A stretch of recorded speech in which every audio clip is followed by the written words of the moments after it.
All right, we're live, everybody. We're back. For those who come after, we have returned to the wonderful, wonderful, depressing game known as Clair Obscura Expedition 33. And I'm happy to be back. I'm just going to go ahead and put that up there. There's that, and we're all good. Yes, I've been wanting to play this game for a while now, but we couldn't do it last night because the forces of nature prevented my co-host from showing up, causing them deep, deep psychological and physical pain. Yeah, pretty much. Welcome to the wonderful world of Disney. Basically, storm came in, migraine, fuck. Fuck the pain. Anyway, well, we're back. Oh, I seem to have been frozen. There we go. It came in like it came in. It's like, oh yeah, we started in like 45 minutes, and I'm just laying in bed, just like comatose, in pain. Well, we're here now, so we're going to be continuing Clair Obscura Expedition 33, and me and Chit are going to be continuing our philosophical debate of which game is worth Game of the Year, this one or Silksong. Spoiler alert, this one's better. Oh, shut up. Shut up. It's you. That's what you sound like. Anyway, let's dive back in. Raise the volume a little bit. I'm Gerson, and I think Clair Obscura Expedition 33 is an actual half-decent game. Am I wrong? It's half-decent. Oh, really? I'm gonna get punched for that one. I have become Baguette Man. But again. We should go to the manor and maybe learn something. Yeah, or we could get back to the Indigo Tree. Neko's usually here. I wonder where... Hi, hero!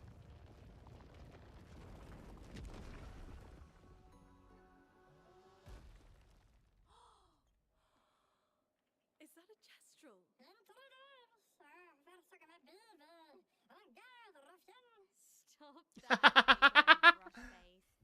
Can't you see they're human? Noko's a bit dramatic, but if you're nice, Noko will trade you lots of useful items for Chroma.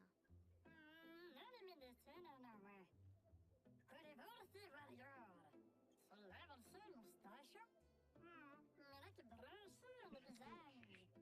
tales are true. Perhaps the Grandis and the Esquier exist too. Are there more Jestrels like you? I'd love to meet them. Noko, you silly scruff. Their village is not far from here. Oh, really? Lune. I know. Don't have time for detours. Yeah, we need to get to the Paintress.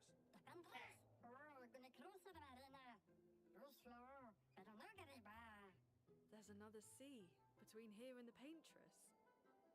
Noko, as the best Jestrel merchant ever, I bet you know a solution, yeah? Come on, you broomhead, I know you know. Well,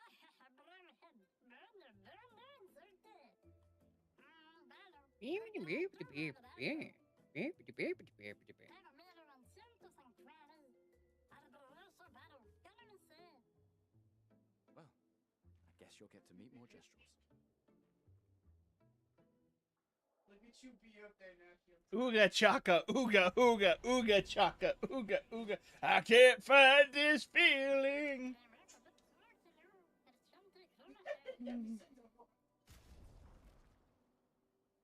Ooh, okay, so this is another feature I like about this game. If we fight the merchant and win, we get more stuff. So we're gonna fight the merchant and win.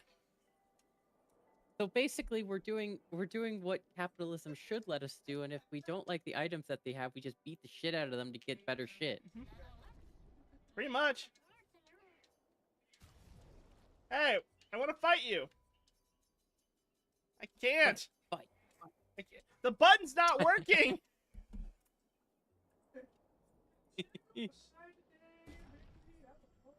Okay, I had to do this then. Apparently the I had to hold it down. Okay, let's use. Good job. We're gonna send in Mael. We're gonna send Gustav to fight.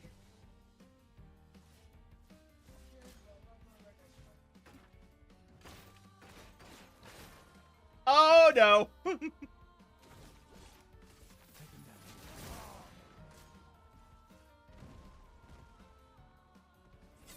Ow.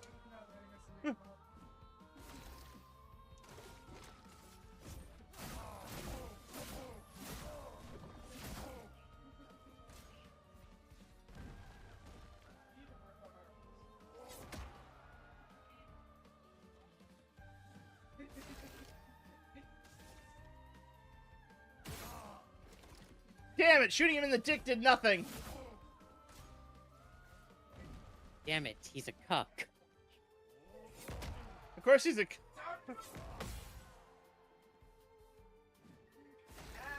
You just died laughing, didn't you? A little bit, yeah.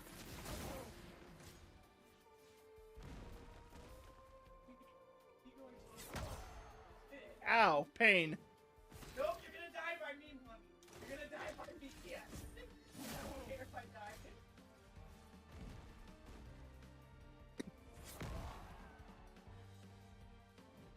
Damn. He's great at like carrying down force, like someone slamming on top of them. Maybe he could have taught that kid how to do that against their stepdad. Possibly. Alright. Oh, he's got a Picto. Ooh. Basic attack, opponent is defenseless for 1 turn. I like that. I'm gonna buy that. And...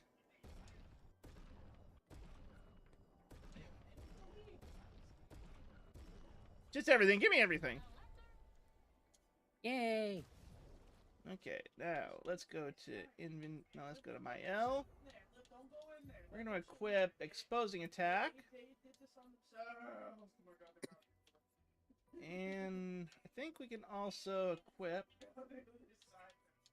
No, I want to equip cleansing.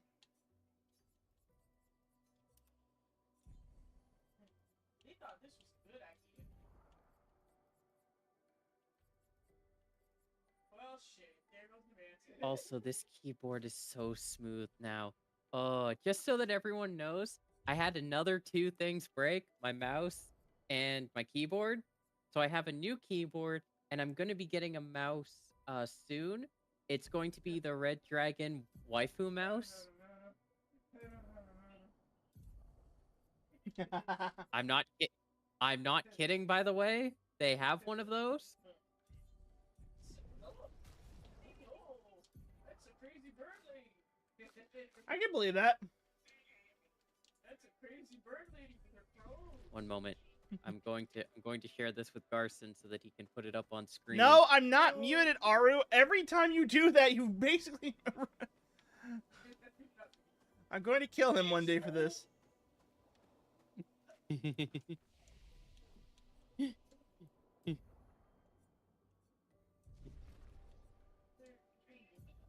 Also, Garson, Yeah. there's the mouse in question. So take a look at that.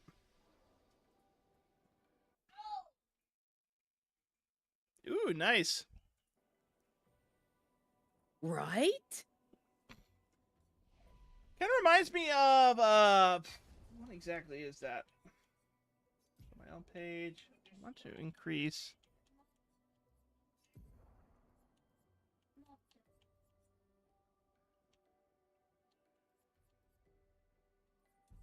I don't think we can use... I need to look up how to use the damn color of Lumaria, because it was like... No, Aru, I'm not... These dead Nevrons. Who could have done this? Guess. Chitter, Aru, I think that's you. Great. Got that. Because I can literally see the volume meter going up on my end, Aru, and no one else is saying they can't hear. I checked it on my end on the stream through Twitch itself. You're not muted. Thank you. I'm going to kill my brother. That anchor doesn't look magic.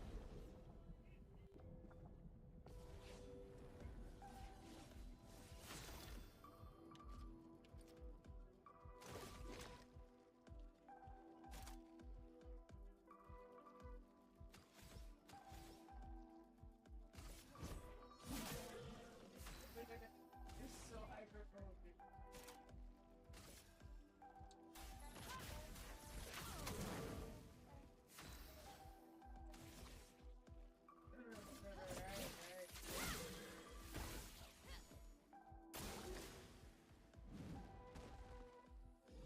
Good job, Aru. You forgot that it was set to your headphones. God damn it. I'm going to. Odd, like to see you, by Garson. Odd. Ow! I got hit by an anchor.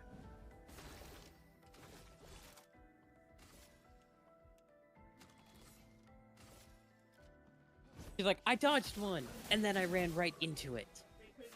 I did it. Now do it again.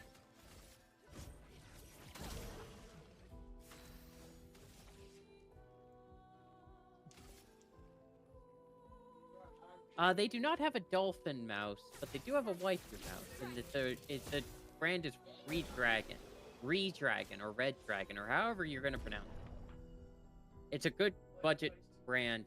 I would not recommend going with Razer these days because their quality has dropped off a fucking cliff. It's true. But if you don't have the money for say a Steel Series or a Corsair, Ooh, that's really good. a Red Dragon is probably your best bet. Not gonna lie.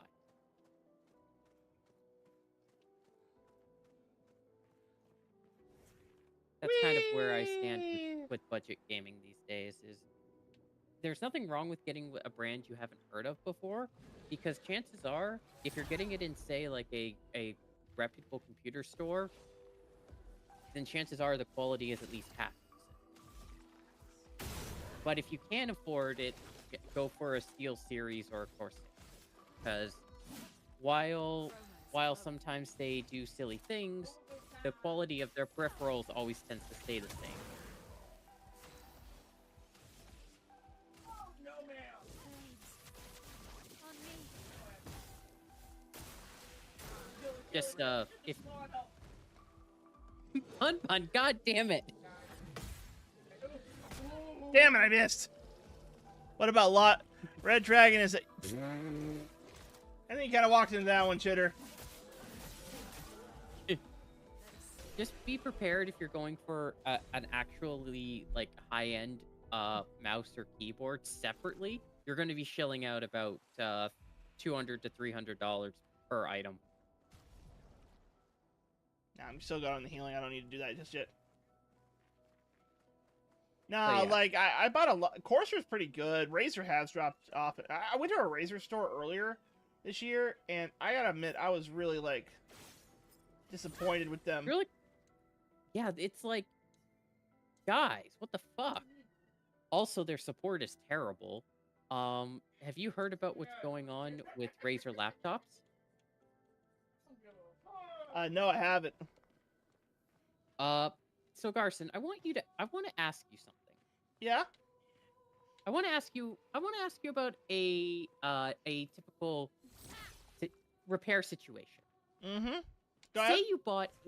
Say you bought a laptop for about $4,000, right? Right. Like for some reason you needed that, or you happened to come across an inheritance and you were like, you know what? I'm gonna splurge for me.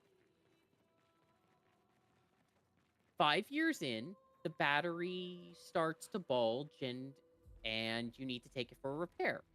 A very reasonable repair. The rest of the computer still works fine.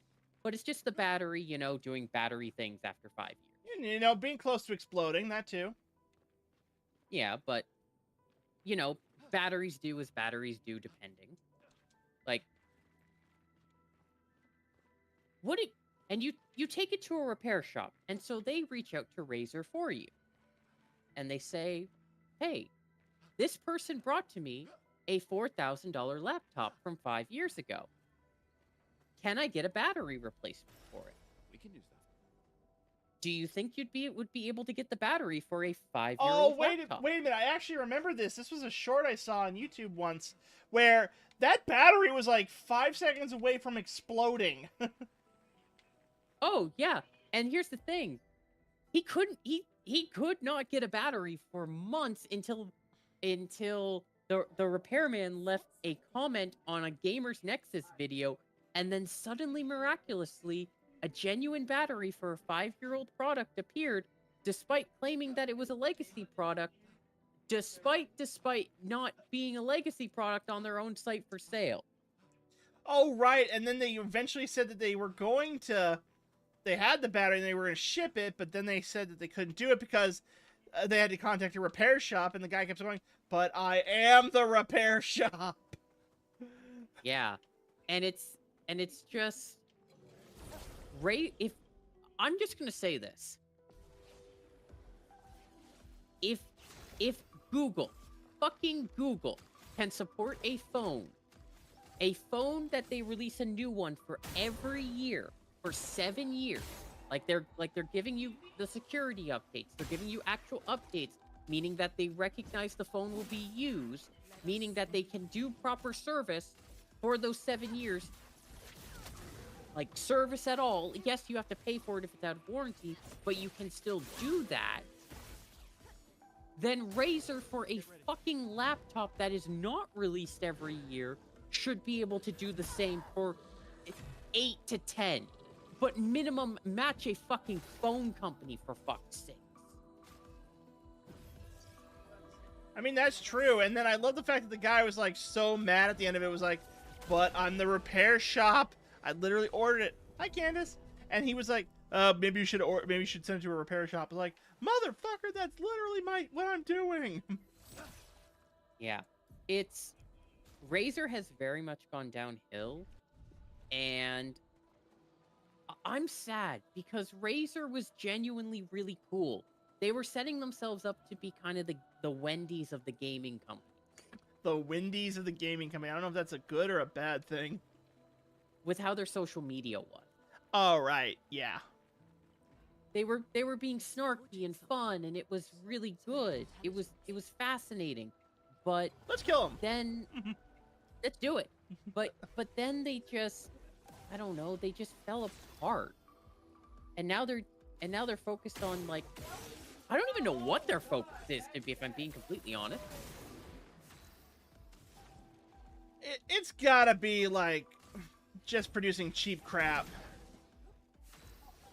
Yeah. But Oh no. it's gone. Can I just say there's been a real switch between Razer and Drop? Do you remember Drop for being the company that would do like monthly, drops of items that were just really just for like fan service or like uniqueness in terms of keyboards, headphones, etc.? Yeah, I do actually. Now they're gone really good quality. Like when I was at the computer stores, I tried it out, and genuinely, I would have gotten one.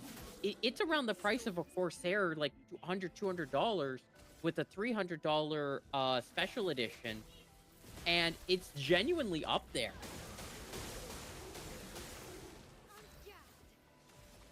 It's so weird to think that a company that basically did the equivalent of like those loot crates that you used to see back in the late 2010s has developed itself into a company rivaling like Corsair in quality.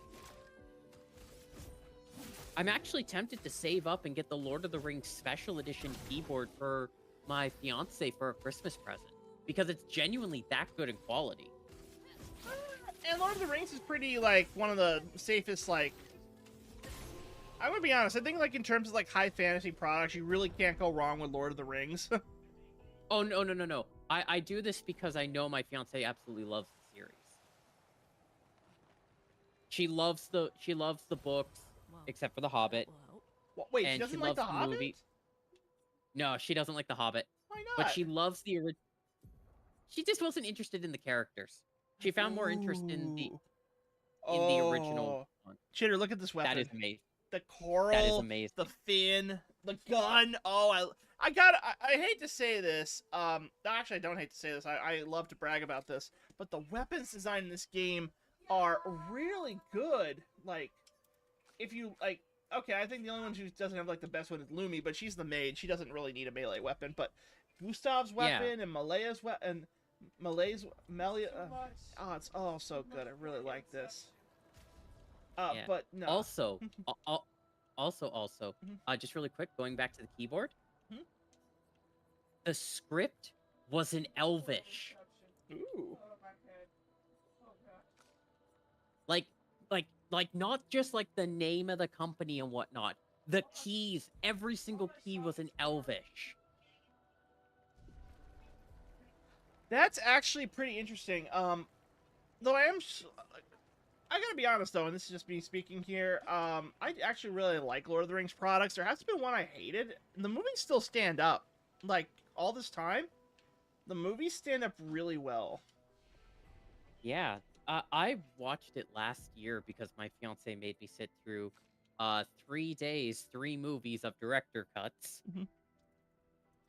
Which, like, don't get me wrong, it's a great trilogy of movies, but oh my god, there was so much. I kind of feel the same way because me and Bun were watching all of the. Me and Bun were watching like all of the Hobbit movies earlier. Ah, fair enough, yeah. But I really like the. Oh wow, I forgot to give my L like any type of points. Okay, so we're gonna put 4 into luck, 4 into agility, 4 into might, 2 into vitality, 2 into defense. But yeah, I genuinely would think that would make an interesting gift for her. And I was surprised to see it came from Drop. Like the quality was really good. Like they had like a test unit and whatnot so you could see it. And I was just standing there testing the keys and I was like, this is amazing quality. How is this from Drop? You know, I actually think it makes sense because I think the reason why they had to increase the quality of their products. Otherwise, there was always the risk that they would just become insignificant with Another the rise. Loot Crate. Yeah, exactly. And Loot Crate has really dropped the ball. Yeah. They tried to diversify, but what they ended up doing was diversifying in one thing, which is not actually diversifying. Not to mention they were coming Does that close. make sense? Yeah, it kind of does. Not to mention they were kind of like becoming closer to those drop boxes you see at So to give you an example, Aru gave us up to Hero. Thank you, Hero, and thank you, Aru. Yeah. So to give you an example, if you go to conventions nowadays, there's a lot of people. There's a big freaking wall of blind boxes, and I can't stand them. And I will say this. I do appreciate it because it kind of gives a budget option for people who want merch but can't afford it. And for what it is, I respect it. But at the same time, it's kind of like if you have the money to get proper merch, do that. But if you're like, okay, I need to do this for this, or I need to get a gift that for someone who wanted to be here but couldn't, I could see the blind box being accepted.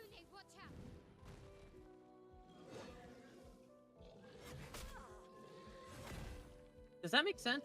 No, it does. The only problem is I don't like blind boxes because, and this is just a me thing probably, but blind boxes to me have the biggest problem of they are like $80 and there's a wall of them of all like different types of different shows and movies and franchises, and I guess in some regards that's good, but I never can tell what's like the good thing to get out of the blind boxes, and I can't tell what's the good stuff out of the blind boxes. And the blind boxes have the biggest problem I have with them is like, let's say I went to a convention, I wanted to buy like a franchise that I like is Fallout, or we can make or Shin Megami Tensei, but they never have Shin Megami Tensei because they need to have like the most marketable ones. So they have the Fallout box, Right. And I opened it up. Inside that box, I got maybe some stickers. Maybe I got a Funko Pop. Which, okay, guys, I'm gonna level with you. If you buy Funko Pops, I get it. I'm not saying you're wrong for spending your money that way. I just don't like Funko Pops because there's so many better figurines to get. Like Funko Pops And here's the thing. Mhm. I would understand getting Funko Pops if they were $10 cheaper. Mhm. Genuinely. I would understand getting Funko Pops if they were $10 cheaper, and you know what? That's the budget figurine that you can get. That's totally fine. However, I see Funko Pops priced at the exact same as actual good figurines. And not to mention, the good figurines typically are like, okay, if I were to look at a figurine, it was like I have a wall of One Piece figurines I got from a garage sale for like $60. Oh, this is going to be a painful fight. Good luck, Carson. Uh, no, I don't think. Hang on, I'm gonna focus. Gonna have to melt their armor quick. But yeah, it just, I could understand it. I'm going to make a weird comparison. Mhm. I could understand Funko Pop if they were like how McDonald's should be for food. If they were the budget version that you got because that was the option that was available to you in your price range, I would understand that, because yes, it's like, oh, it's Funko Pop, but they're cheaper versions. They're not a McDonald's level toy, but they aren't the highest quality either. They're something that you can enjoy.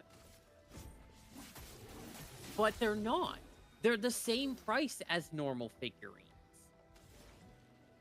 And it's- that's the problem. Not to mention, and this is another thing, Funko Pops. The biggest problem I have with Funko Pops is they kind of don't do anything. Like, I get it, but they don't do anything. Yeah. The Funko Pop just sits there on the. Like, I know some figurines just sit on the countertops and they're meant to be like, you know, they look good. Observe. Yeah. It all comes down to it all comes down to the price range with the expectation that comes with that price. Because a similar model that acts like it should be $10 to $20 depending on the franchise cheaper. And proper models that don't do anything versus ones that do are properly priced like that. Does that make sense? Yeah, it does. Band Pestros, the low budget figures, like the ones from the claw machines. Yeah, but even the claw machine ones, I understand why those have to be cheap, because if you win them, they can't be too expensive, because, you know, you could potentially win them for like $1. I'm not saying it's always going to happen. It's just, you know, that could happen. Yeah, like a claw machine owner needs to put risk over reward. Whereas with normal products, that risk does not exist. Or at least it doesn't exist to the same degree, because sure, there can always be the idea of a defective product and whatnot, but at that same time, that's the risk that every product takes, not an excessive risk of loss of profit like with a claw machine. Mm-hmm. You can't say that those two risks are equal. The Marvel ones count as bobbleheads. I did not know that, actually. But, like, Yeah. and the thing is, like, and the other thing is, like, with claw machines, and I know I'm going on a bit of a tangent here, but I like kind of like the machines that you could win the real figurines. Like, there used to be a place called Roll20 where I used to live, and it was old school claw machines. Oh, I got a journal. Oh, Roll20, you say? No, that was really the name of it. It was called Roll20. I know, it's just funny. It's just like, I used to go to Roll20. Bitch, you still do? You still use Roll20. Condemned to a never-ending darkness of punishing rain and raging clouds. The paintress sent a storm to overcome Oh, this is interesting. But it is we who have overcome the storm. After surviving that, crushing those Nevrons was almost an afterthought. Oh, I see. Strength and resilience is how we survived that storm. And it's how we grabbed victory. It wasn't even a battle. Now you're on a train. It was an ink bath. We squeezed those nevs dry. But this new one looks tougher than the others. Okay, so that's kind of interesting. They call it an ink bath. So they are. So they do basically treat the Neverons like they're made out of paint or ink or some kind of artistic medium. Or could it be that they treat themselves like it as well? Because, well, they say that their own force is chroma, and Neffy confirmed last week that that's a creative term. What in the fuck is that? That's a big boy. This one is gigantic. Nope. Avoid those at all costs. No shit. I don't want to fight that thing. But Okay, make a quick save. I want to see the level. I just saved. I'm not gonna shoot this thing. Oh, come on. Do it. Do it. Do it. I dare you. I dare you. It's not working. I think I gotta get closer to it. Yeah, get closer. Get closer. Get closer. Well, I can't. There's like, do you notice a big fucking gap in the middle here? Look, there's a void. There's not even land. There's just void. Aw. Boo. If we get closer to it, we'll fight it. In the meantime, let's press on. I want to fight the big thing. Oh no, it's another mime. Die! Oh god, it's a mime.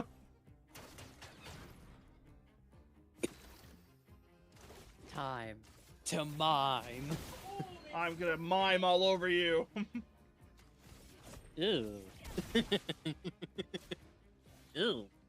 I don't like that. Damn, it got me at the last one. Also, there was something that I am gonna go back for when I get my next paycheck and whatnot What's that? from the computer store. They had a set of Doki Bird keycaps. Ooh, that's nice. The Dragoons. They had a Dragoon keycap set, and I'm just like, I need to support one of my favorite VTubers. Fuck you, mime. Also, just in terms of like VTubers the past couple of years, I do have to say, it's kind of become interesting which corporations have survived and which ones haven't. In what regards? Like, most of them have pretty much died so far. Like the big ones from Japan are staying. They have the staying power.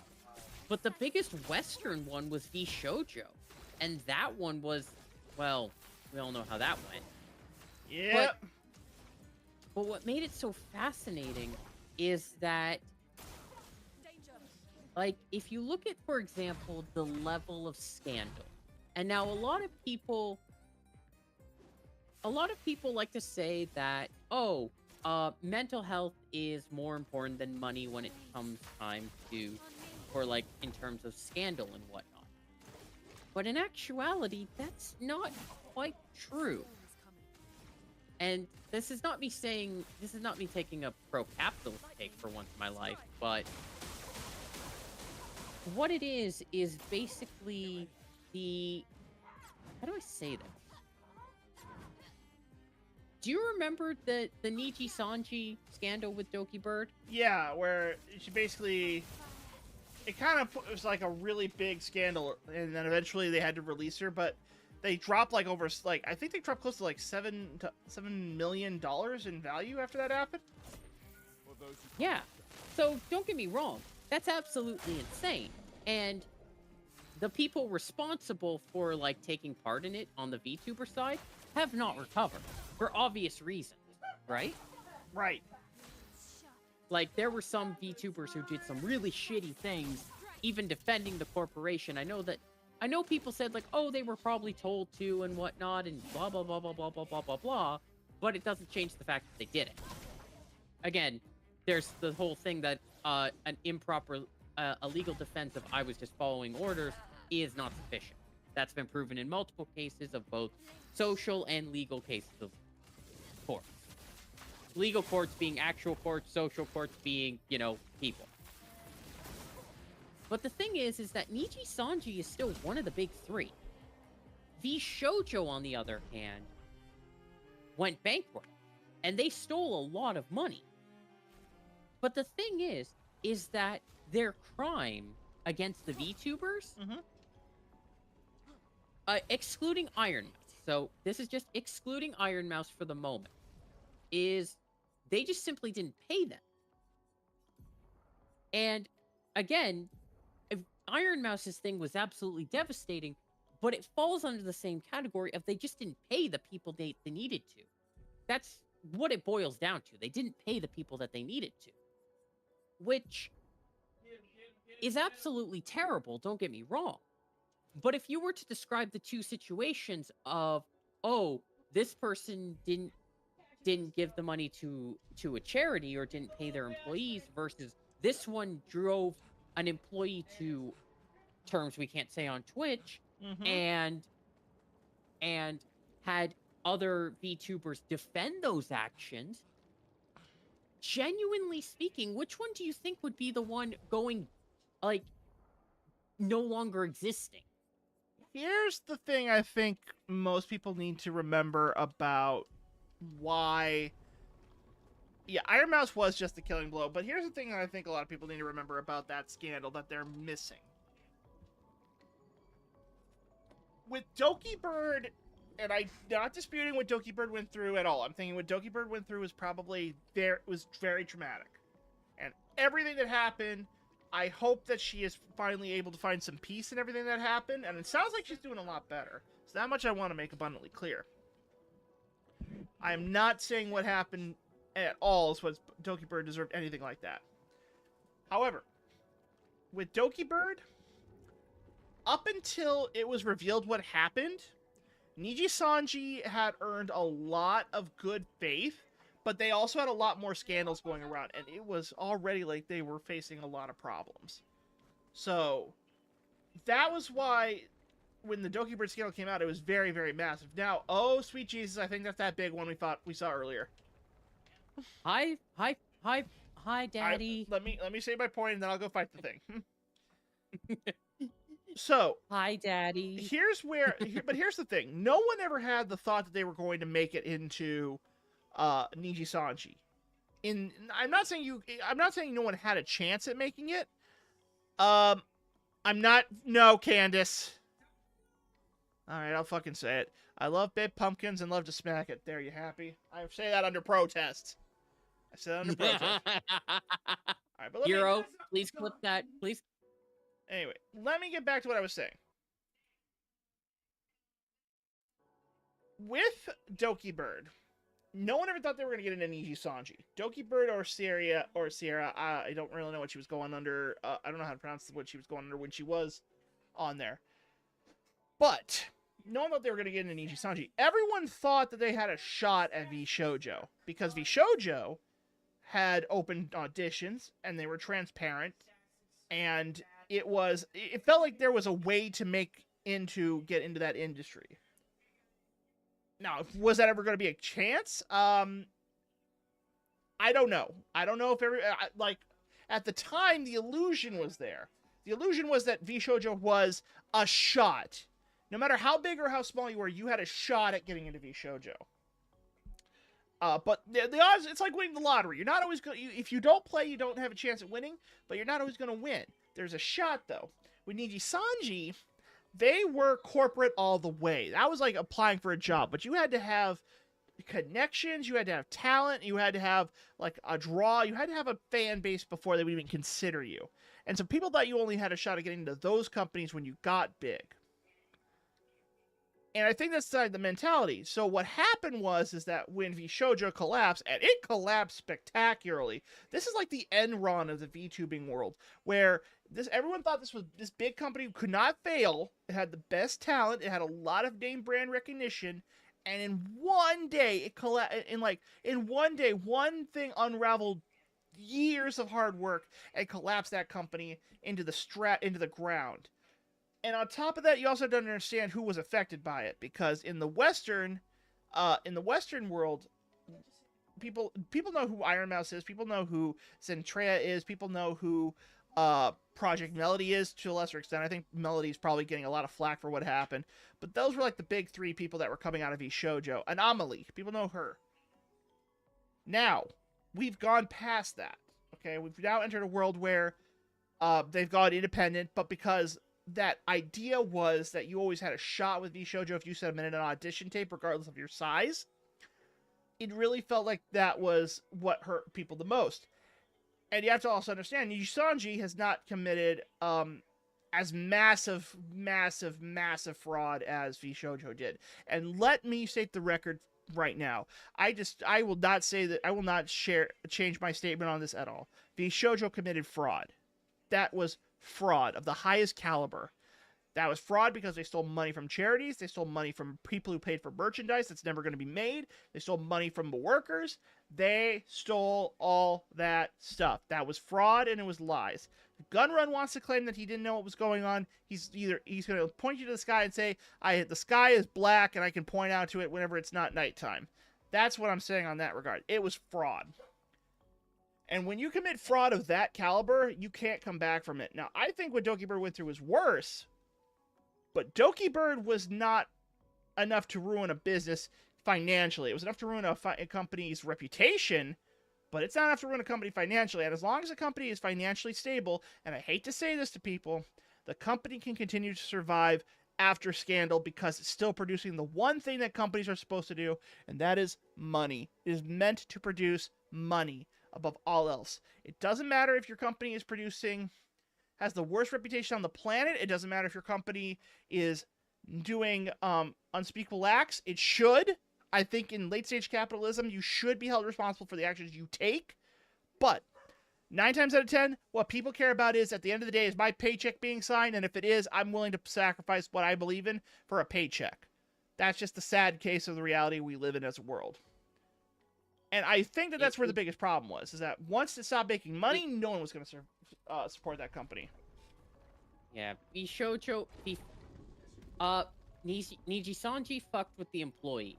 VShojo fucked with the money. And sadly, fucking with the money is so much worse. Oh, it's got a health bar! And it's got a... Whoa, wait, I want to hear this. Shit, are you hearing this? This is a really nice song. It's pretty damn good, not gonna lie.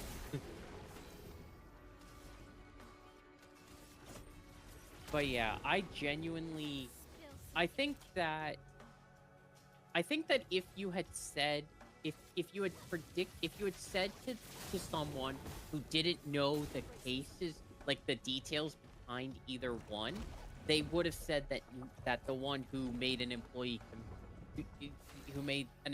do really bad things to themselves would have been the one that failed. Chitter? Because, yeah? It ate my L. Yeah, well, you know. Oh no. And you were saying? Well, it's no longer your L then, it's their L. You know, my L. I hate you.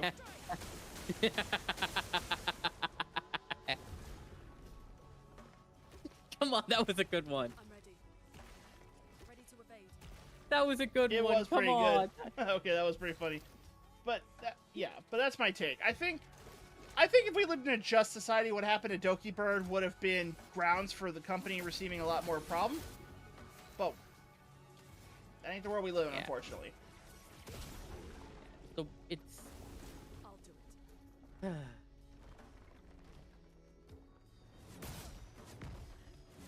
it just, yeah, it's bad. It's really bad, but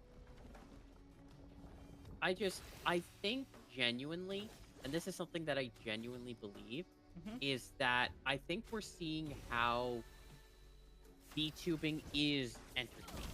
And that's a really dark statement to say, but VTubing is I'll do it. like any other entertainment. When you get up there, it's the money. It's the money that matters, and people will tear each other tooth and nail. And it's not the best that survive, it's the most profitable. Get ready. So, as scary as this statement is that I'm about to say, and again, no one deserves what they went through. The fact that people did go through it, sadly, legitimizes the industry because other big entertainment industries went through similar scandals decades or years before, and I'm just gonna say this: they For those who come they got really powerful because it got into the minds through those scandals. Is it terrible what they went through? Absolutely. But in the eyes of media, especially these days, it legitimizes it. If you're doing something new and it isn't, and it's not either getting a lot of money or getting into the public attention, it's not worth remembering by many people's standards, and I hate that. And well, Yeah, I think that's kind of true. But the other thing to remember is, and this is the part that really, oh no, don't you dare. Stop eating my L! Okay, but here's the other thing I think you remember is that, would you join a Corpo, Garson? No, I think that ship's pretty much sailed at this point. I don't really want to join a Corpo. And the thing is, I don't want to give up what I'm doing. I like what I do. I mean, I'm not super popular, but I feel like at the end of the day, I can give insightful takes on things, and I can talk to people, and that's pretty much, you know, and I think that's a good thing. Especially because that's what people could want, is someone they could relate to. yeah, it's... The thing is with VTubing is that, as I said, you either have to be in the media eye or the money eye for you to be seen as legitimate. And there's a really good example, and it's kind of sad. Esports, for example, versus physical sports. Physical sports like hockey, baseball, tennis, etc., they may not always get into the public eye, but they make a shitload of money. They make money hand over fist. Like, the owners especially, they're all billionaires. When you talk about the least, like the one with the least amount of money in, say, like NFL, you're talking someone with double-digit billions being considered poor by the league standard. So it doesn't always make the public eye, but it makes money hand over fist.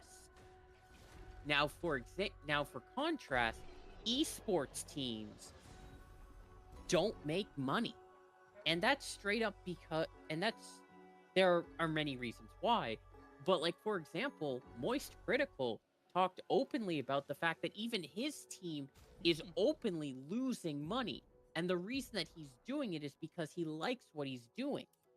The only time that esports is considered is when it reaches the public eye in any way, shape, or form. Like when it hits a sports channel and is kind of giggled at, or when an esports team does something really, really bad and it makes the news.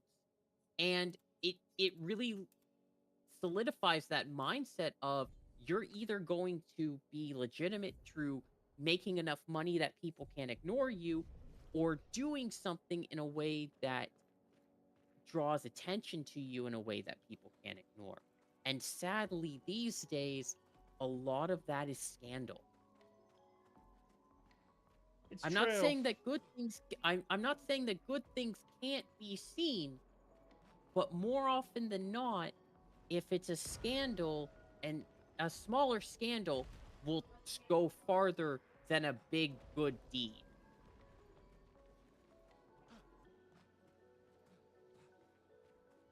And not to mention, like, and you're right about the scandal. And scandal sales. But, sorry, I'm trying to rest here. But here's the thing about scandals. They're good for a short term, but it's what you do with them that actually can impact where you're yeah, I really don't know where I'm going with this. I'm trying to find the way to explain it. I'm not. No, I get where you're going, but here's the thing. here's the thing that matters the most when it comes to this kind of stuff. And again, I'm not saying I agree with it. This is just an objective lens through observing how social media works over the past decade and how it's grown. Yes, scandal leads to short-term growth, but guess what? The algorithm loves you with short-term growth. So you keep going with that short-term growth. Each burst, the algorithm loves you more and more. If you do long-term, short, like if you do big short-term growth, the algorithm loves you more than someone who has done long-term slow growth. Yeah, that's true. Because it's made more money in that instant. Lone outpost of And it doesn't take into account other factors. That's just what the algorithm does because that's what's profitable. Let the ink flow. Yeah, I think it's. I think what the, sorry, I got distracted again. I think what most people don't realize about people who get famous through viral hits is that there's never really a follow-up after that. Yeah, there's a term for it that's often used, one-hit wonders, for a reason. Mm-hmm. But also, if I may, there's something very interesting, and and a lot of people actually kind of demonstrated the theorem of a scandal can fly halfway around the world before a good deed puts on its shoes. Now that is a maladaptation of another saying, but it's equally true. Because, for example, a lot of people know about V Shoujo's fall. A lot of people do. And if you were to ask people like, "Oh, well, why did they fail? What caused it?" Well, they would say, "Well, they didn't pay their employees and they defrauded a charity." Now, here's the thing. If you were to ask people either how much did V Shoujo need to pay the charity, or what charity was it, how many people do you think would actually be able to answer both of those questions? I would say not much. Not nearly as many as the people who know about the scandal. And Or- not to mention, of course, that those who, like, if you're familiar with the scandal through one way, and that's just because of what was said, which is, you know, if you learn through what happened to Iron Mouse, I get it, because Iron Mouse is the one that was probably the biggest linchpin for that situation. But if you didn't learn about it through that way, I don't think you would have learned about this at all. I honestly think if it wasn't for as popular as Iron Mouse is, because Iron Mouse is, whether or not you love it or hate it, she is the face of VTubing to the grand public. There might there might be more popular ones within the sphere, Yeah. but to a mass media, she is the face. And here's another point towards what I was saying. Now, we all know about how the charity was defrauded, right? We all know that V Shoujo should have paid them about $500,000. Like, even if you knew that detail, there's still more. How many people knew that Iron Mouse, when she told people, got through Tiltify an equivalent donation from people? I don't think many would know that, actually. People came together and equaled what V Shoujo should have paid to the charity to ensure that they had that money and just could fight V Shoujo for the extra. It didn't replace the donation, but it was an equivalent to make sure that Iron Mouse, at least on her end, fulfilled her obligation. People came together on Tiltify to do that. They raised the entire $500,000. How many people do you think know that? Not nearly as many as the people who know the scandal of Bishojo defrauding a charity. Actually, I think more A people scandal. Yeah, I think more people were aware of what happened with the Tiltify because it was, for lack of a better word, a very big event. And I think it did make news, and I think, like, for something like that, people would know about that. But It How didn't many- go nearly as far as the defrauding. right. You can say that. But, like, how many people would know about stuff like... To give you an example, how many people knew about stuff like, how the hiring practices at VShoja were? I missed the dodge. Like, how many people knew about the fact that there were people saying to Zentreo that she only allowed her friends to get a job there? Like, how many people would know about that? Would people even know about that? Because if you did, I guarantee you someone would be thinking about it. But no, the big thing that people remember from that scandal was charity defraudment, and for good purposes, and the fact that the company went bankrupt afterwards. And I think most people, if they weren't paying attention to how the story went, they would just associate that that's the whole story. Those two things: $500 million was taken from a charity, and then eventually it led to a company going bankrupt, because that's like most scams are like people like Yeah, short. It's very much. We can use that. Yeah, people Yeah, like short stories. There's been a study show. Actually, it's funny that you mentioned that. It's been revealed in multiple academic studies that more people read just the headline than the actual article. Agreed.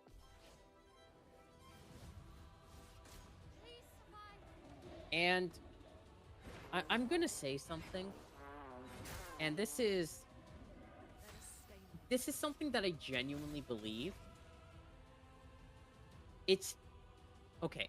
I'm not going to say that it is entirely because of Twitter, because that's not fair to a lot of technological and sociological factors.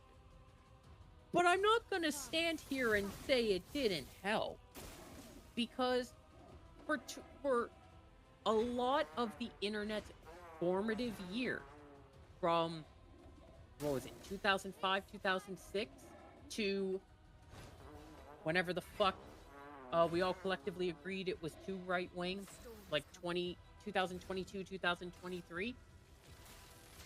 I didn't hear a word of that, Jitter. Most of the... sorry. Did I cut out? No, I'm trying to focus on killing this boss. Okay. He's trying to he's tuning at me with a horn. Yes. Anyways, horn aside, but for the internet's formative years, Twitter was a very, very easy way to get attention. It took what we knew with blogging, and, well, it was a microblogging site. We got to express our points within 160 characters. That is what we all knew what to do. And then, as we had over 18 years, almost 20 years of uninterrupted Twitter stuff. I'm sorry, but when you have almost an entire generation grow up on taking news in 160 characters or less, why the fuck are you getting angry at them for reading just the goddamn headline? Yeah, no, that's true. Twitter did kind of make it so people wouldn't really pay attention to big stories. And I think that's what I meant by people want short stories. They want it in bite-sized information because they don't want to read most of it because they don't have time. Not to mention, and this is something I kind of found a little bit sad. We live in a society where most people in high school age in my country don't know how to read.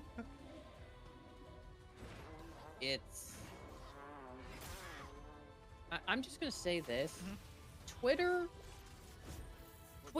and the style of sharing information that it gave. I understand why it became so popular, because it was quick at sharing bite-sized information, which, don't get me wrong, has its uses. I'm never going to sit here and say that small pieces of information are good for some things. However, at that same point, it made everything forced into that 160 limit or less. And then you expect kids who grew up on that, like that was how a lot of people got their news. Remember in the late 2010s to like the even past the COVID years, how people would use Twitter as like the source of news going on with like vaccines and weather alerts and everything else under the sun? Yeah, they still kind of do, to be honest. They still do. And why wouldn't they? It's easily accessible, easily digestible, and it's a lot more on the ground than most newspapers and media. Most newspapers don't report it till the next day when things have happened. For people who are in the moment, they need in the moment information, and it was the fastest way to do that. Why wouldn't people do that? And if you grow up on it, then newspapers become kind of irrelevant, and you don't really want to read any more than the headline because that's all the information you've been trained to need. Can't really argue with that either. Like, I'm not saying that newspapers have lost their place, but if you train a generation on being able to function, being able to get warnings for anything, any one particular thing in 160 characters or less, with a link going if you need to understand more, like saying link here for more information. And then you do similar things on like school websites, for example. Like they'll post like a little headline for like a school cancellation and then link here for more weather information, or link here for policies, or link here for teams, or link here for... And then you get upset at them for seeing a newspaper thing and going, oh my God, that is so many words. Or getting even more upset at them when they're like, I don't really want to read. That's a big book. 100 pages, 200 pages, however many pages, that's a lot of book. And to be fair, for someone on that level of like everyday reading being each individual thing being that small, that would be like looking at us and going, hey, do you mind reading those 1,000-page books as normal? And why are you not able to read like 1,000, 2,000-page books as a normal way of obtaining information? It's on that same scale. Like I said, and I really think this is kind of important to remember, people have to... Okay, I think this kind of ties into what you're talking about, but I want to just reiterate this. We're at an epidemic right now where the majority of people who are coming out of high school cannot do basic math or read a book. Now, does that mean I'm calling everyone dumb? No, I'm not. But what I am saying is that it is very easy to make up... Oh, and by the way, we also live in a society where this generation is addicted to something called brain rot. I hate to say this, I really do, but brain rot has to be the dumbest thing we've invented as a species with AI. And you know exactly what I'm talking about, right? That's those Italian like AI generated characters that just people say it because it rhymes and they put that shit in everything. I hate to say it, but I'm kind of a fan of brain rot myself. Chitter, you're the problem then. Shut up. You are the problem. You are literally describing the problem right now. But here's the thing. Mhm. And this is something that I actually found kind of interesting. And a lot of people, how do I say this? A lot of people are used to digesting in media in a specific way. Mm-hmm. And why are you getting... it comes back to the same mindset that millennials had when Gen Xers and boomers gave them participation trophies and then got mad at them for accepting them. I'm not going to sit here and say that some millennials and some Gen Zers do want things handed to them for attempting an effort. I'm not going to sit here and say that doesn't exist. But here's the thing. They were not the ones who invented the concept of participation trophies or no child left behind or removing failure as a concept. They were not the ones who sat in those boardrooms, those meetings with parents, those parents themselves. They were not the ones who did that. So why are we getting upset at kids not being able to read or not being able to read heavy, like 100, 200 page books when we've given them no reason to do so? We've given them the information that they need to survive in 160 characters or less. And we've literally made their lives easier, upset at them for not doing they've never needed to do.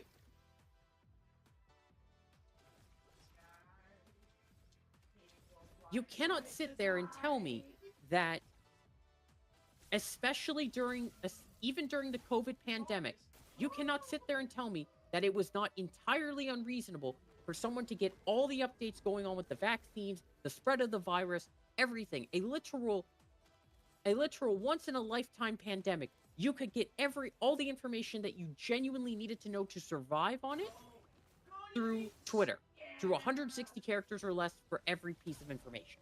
You genuinely could do that. And if someone can survive a fucking pandemic on 160 characters or less for every single piece of information they need, why the hell are we getting mad at them for not wanting to do that?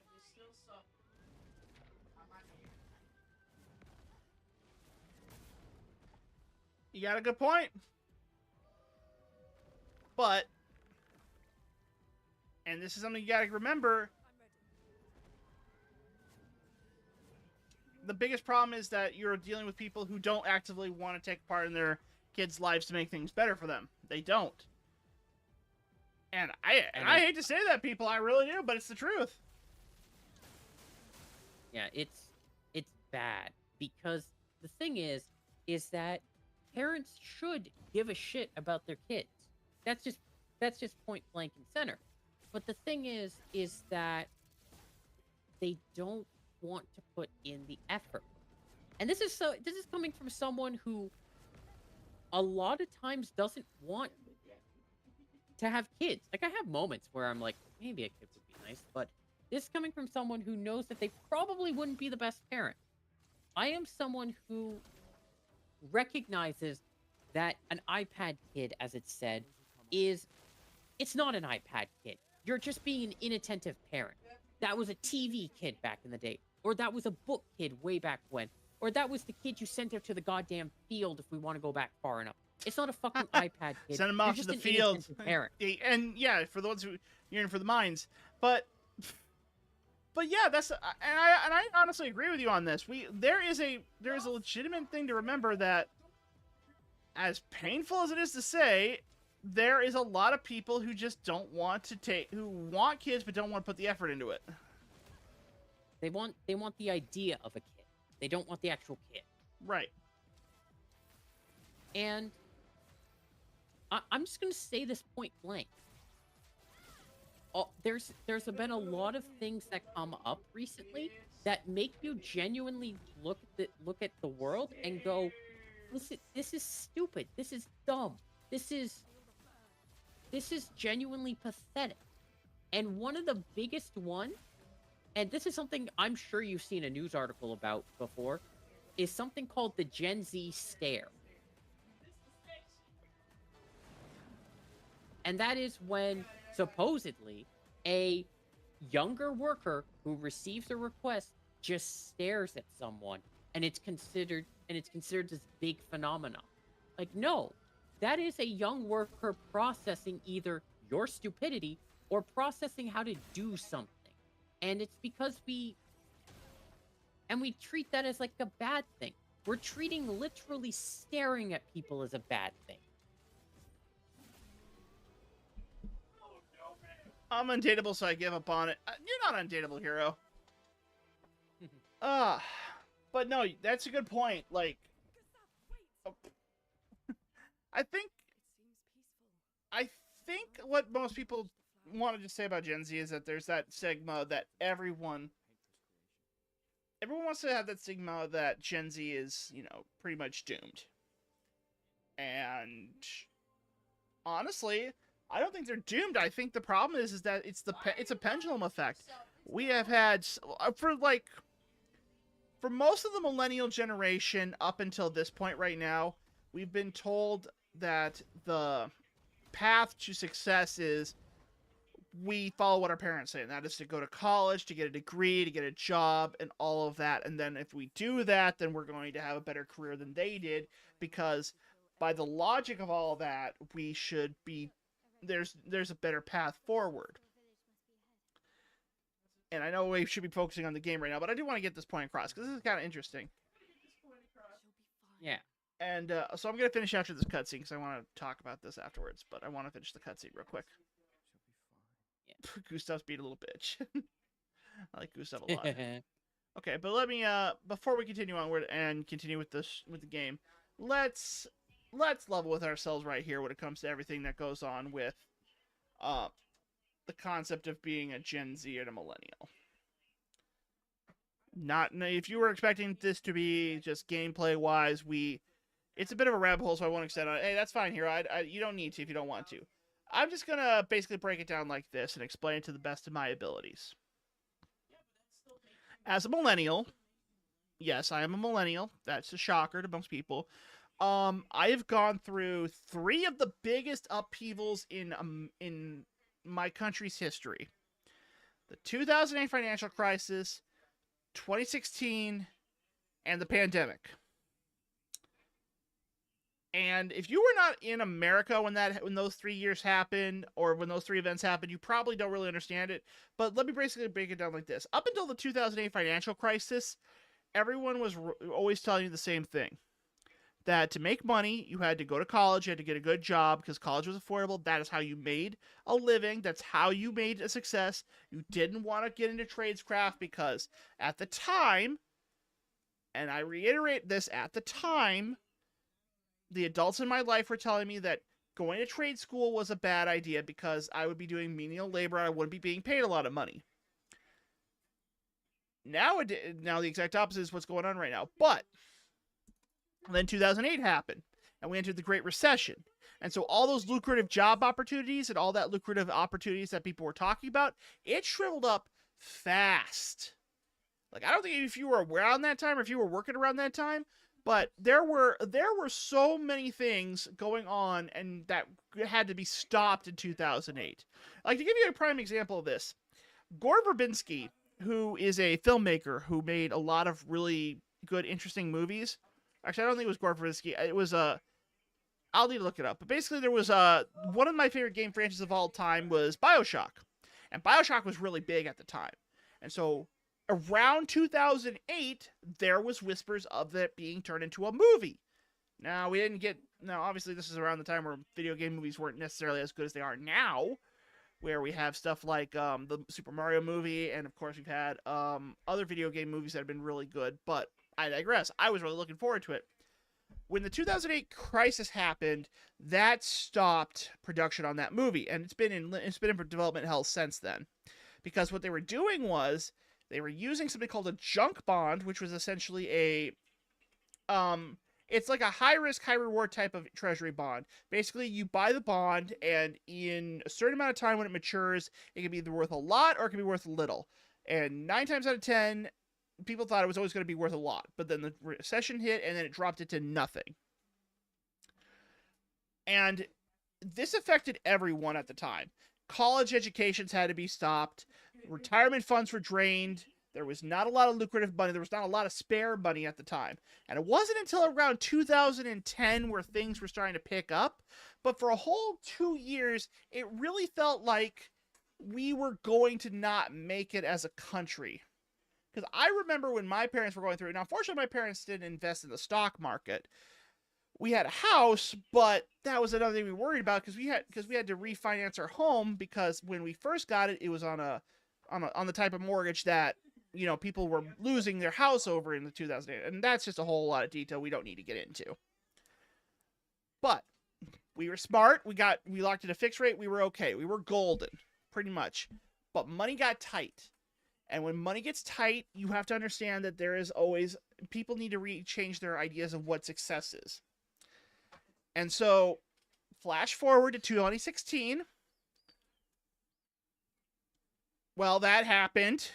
And then for 4 years after that, more like basically when 2016 came around, we had gone through about 8 years of relatively good prosperity, and people were like, okay, this is going to be okay. We're going to make it again. And then, well, I'm not stupid enough to say what's going to probably get me canceled on both YouTube or Twitter, or YouTube and Twitch. So I'm not going to say it. But what I will say is things changed in that year. And then when we finally were getting out of that situation, the pandemic hit. And the pandemic was once again known as the Great Reset, because since the pandemic, you've had rises in inflation, rises in cost of things, dropping and stuff. And now, after all, and so with that happen, once again, things have to change. Now we're in 2025. And with the tariffs, with economic uncertainty, and very bad leadership, I'm sorry, people, that's just how I feel. We're in a situation where, once again, people got to make decisions. And I think the problem is that millennials have gone through all three of those things in rapid succession. And Gen Z really only had to go through maybe the pandemic. And they're realizing that, and they're realizing right now, and I applaud them for this, that higher education is just not going to work when the deck is stacked against you so much. And it is stacked against people. And the reason it's stacked against you is because you are coming into a system at probably the worst. It's like buying Bitcoin. If you bought it when it first came out, you're a millionaire now. If you buy it now, you're kind of a sucker. And that's where we are right now. Yeah, here's the thing. I'm Gen Z. I am elder Gen Z, but I am still Gen Z. And you are absolutely right in that the thing that affected me the most was really only one thing. Because even though I had graduated high school by 2016, I was still only a year or two, by most standards, into a college area in terms of life. I wasn't really impacted by it. Mm-hmm. And the 2008 crisis, well, I paid attention to it, but that was only because I was a dumb kid who was interested in politics. I was the politics kid. So I know about it to a higher detail, but it wasn't like I lost any investments or anything. I know about it. I know about the damage it did, and I'm interested in it. But I'm interested in it in the same way that you probably are about, like, the .com bubble crash and whatnot. Oh, look, when I was like 8 when that happened. I didn't really even know much about it at all, but I get it. If you took if you took an interest in it and you're like, yeah, I know a lot about the .com bubble crash, you're not personally affected by it. You were just a kid who was interested in tech at the time. Exactly. So that's kind of what I mean. So the thing is, with the way the world is, I'm going to college. And based on what Garson said, that's kind of you would think, oh man, that's kind of a dumb idea. But the thing is that I'm going for something that reasonably I could do without a degree or diploma or whatever I choose to get. But you see, that's the mindset. Whatever I choose to get, I have a country and a system that allows me that freedom to be okay to choose. And I am someone who Oh. just 1 second. We're getting a bit cutscene right here. I want to play this for everyone. eat.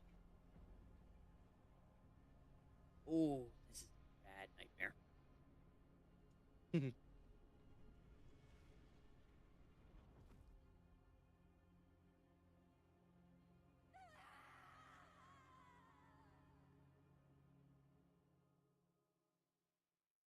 What the Huh. hell was that? Have you seen that before? No, I hadn't. Like, this is where this is the point where after this point, I have no idea what's going to happen. This is. It looked like Mael was in the place of the painters almost. Yeah, but it was a nightmare. Yeah. We'll continue our discussion after this because I want to play this scene out real quick. Yeah. As expected. No, really, Mael? It isn't what you expected.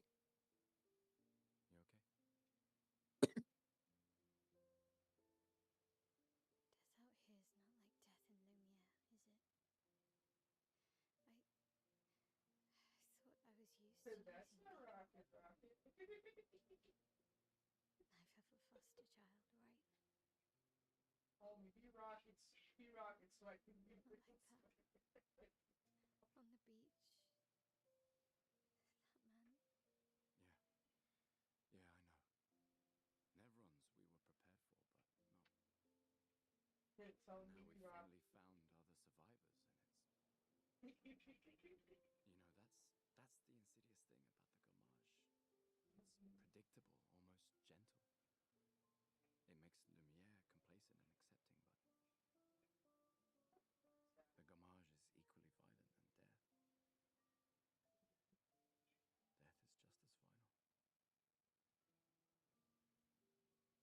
Oh, I've been having nightmares. it's a Hershey. Yeah, me too. Anything and If ow, death ow, ow. approaches, Big bitch. I want you to run. No, promise. Run. Especially if we meet the man from the beach. We can't face him. You see Okay, him? Iron Fist is a problem. You run. Baby. Baby. Only if you do the same. Oh, I'm running as soon as I see a strand of white hair, trust me. You won't even see me, I'm running so fast. Oh, please, you're an old man. I can outrun you any day. Yeah, right.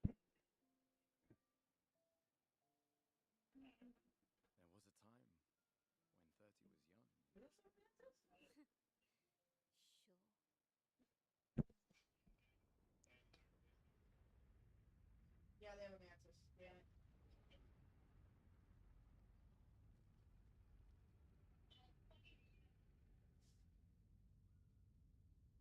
Mantis on Mantis for crimes.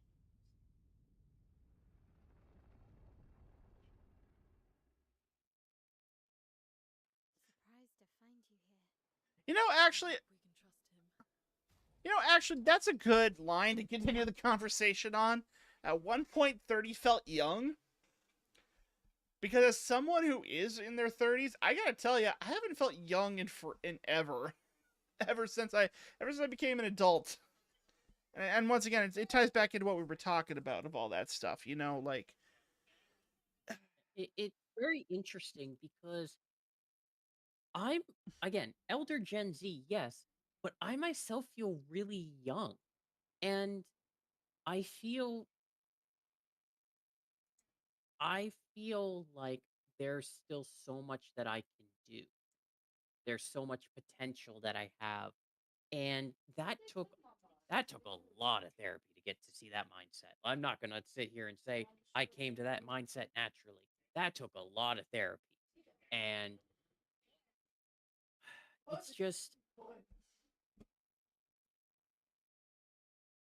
there was there was a segment that I saw online, and it was these big econom ec- economists talking about the state of the US economy, and it left me stunned. It left me genuinely stunned because it's the way that the US makes its money and the way that its social policies are in direct contrast. And now a lot of people would go, "Well, what the hell are you talking about?" Because like, what do you mean by that? The US makes money in a variety of ways. Garson, I think it's fair to say that the US is a very tech-based economy. Not manufacturing, not yeah. tourism, not agriculture. It's a very tech-based industry. It is. The problem is we're nearing a point where tech's not really gonna be how do I put this? I think I think the biggest problem with being a tech-based industry, and by the way, I'm amazed that we're having this kind of conversation, but I kind of like it. Tech No, is no, I'm just saying, like, for a tech-based economy like the Americas, and you are right, like, the majority of our companies that make the most money are like, um, are tech based. yeah, like Now, for example, yeah. No, can I I say know, something that's yeah, but I can I want to say say, something that's absolute? yeah, but I want to finish my point first, and then you can. Bad chitter, you get the bonk. Yeah, And sorry, you do that all the time. yeah. Well, you do that all the time. Anyway, Oh, yeah, well, you get the bonk. Anyway, let me just basically what I'm saying. Like, with the problem being a tech-based company or tech-based economy is there comes a point where you don't have a job for humans anymore, and I hate to say it. Um, and it's automation. You know, eventually, you know, we automate everything. We automate chip production, we automate coding, we can automate servers, we can automate customer service. Because the more as the tech evolves, the cheaper it is to have the tech take the place of human beings. And I think that's a problem that a lot of people are worrying about. I think in the near future, tech is going to overtake humans in terms of production of stuff, and only like the top CEOs are going to still have a job in that company.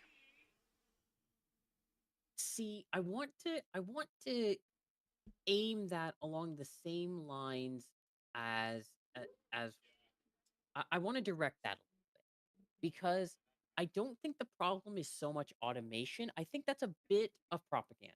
And there's a reason why I say that.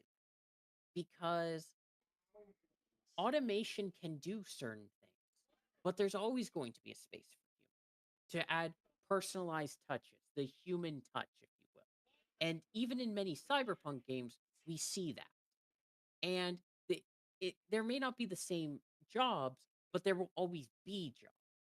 Like, for example, with the invention of, like, say, clocks, alarm clocks, um, cars, etc., there wasn't really a need for there to be like window wakers, like people who tap on your window to wake you up at a specific time, or there wasn't a need for to have as many farm hands because you didn't need to own a horse and whatnot. Like, but those people still found other jobs. So I think that that line is the one that will always exist, but there's something more insidious going on. And there's something more terrifying that I don't think a lot of people in the States are ready for. Now, I'm sure you've heard about the news about the H1B visa and how, who was having a little bit of fun with figuring out how that's going to work. Yep. Th- There's a problem though with him doing that. And most people would leave it at that. Most people would go, "Oh, well, it's just because you just want more immigrants in."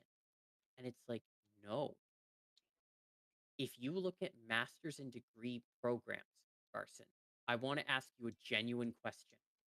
How many people in the past year for master's and PhD programs were foreign born? How many people? What's the percentage? I generally don't know. Over 90. Hmm. Now, on its own, that's not too bad. You're drawing in a lot of people. But what happens when you make the states uninviting? 90% of your people with PhDs o- and 90% of those who aim for PhDs and masters are gone. There are some programs in universities that would have none. Now, if you don't have people in tech with master's degrees and PhDs, what happens? Those companies cannot replace the workers that were lost. It is literally a case of, oh, well, we want American workers. There are none. There are none for the most pivotal roles in your economy. And if you get rid of the people who are actively coming to the States because they like it there, economists have predicted that the US, based on its own citizens alone, would be a third world tech country. Damn. You have based your entire economy on something where if you fuck with the way to get people like they're doing, you genuinely do not have the people to replace it. Not because the people don't want to work, it's because no one knows how to.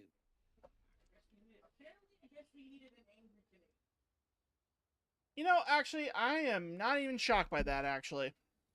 I'm not.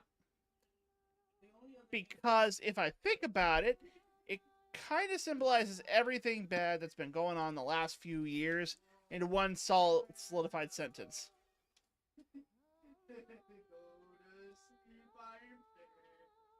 It just. I'm sitting here going. Everyone's surprised that China is working on their own GPUs, and everyone's so surprised that India is doing things involving tech that's absolutely insane, and everyone's so surprised that Europe, as a union, is being as big as it is, and it's like, no, you dumb fucks, you brought everyone there, and then when you didn't like those people being there, you kicked them out. They're going to take that knowledge and go elsewhere and Oh. teach other people. Sorry. Sorry, cutscene. Been a long time since I saw you.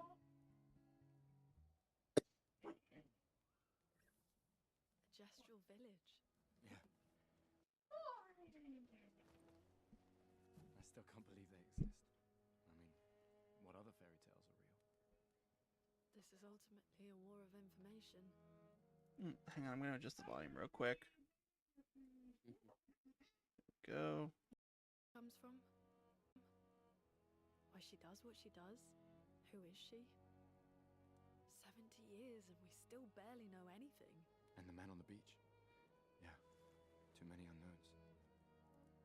But if we take down the Paintress, at least that gives future generations a chance to unravel the mystery. You seem better than before. Yeah, holding it together. Shock's worn off. A bit. We can't bring anyone back. But I thought we can keep their spirit alive by pushing forward. And at least there's 3 of us now. The mission hasn't changed. Tomorrow comes. Tomorrow comes.